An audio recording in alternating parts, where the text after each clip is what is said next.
আমি চাপা চক্রবর্তী। জন্মের সময় কালো গায়ের রং দেখে বাবা এই নাম রেখেছিলেন। ছেলেপক্ষের সামনে নিজেকে হাজির করতে করতে আমি বড় ক্লান্ত। আজ আমার বিয়ে।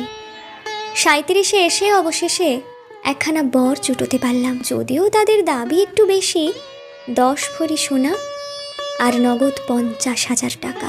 আমায় সাজানো শেষ। লাল বেনারসি আর চন্দন, কালো চামড়ার ওপর সাদা চন্দনটা ভারী চোখে পড়ছে। ঠোঁটের লাল রংটাও কেমন বেমানান ঠেকছে। বিয়েটা আর হলো না শেষ পর্যন্ত।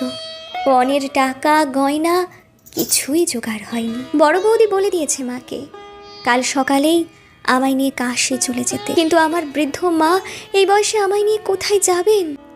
যে শাড়িখানা পরে আমার শ্বশুর বাড়ি যাওয়ার কথা ছিল, সেটাই এখন আমার ফাঁসের দড়ি।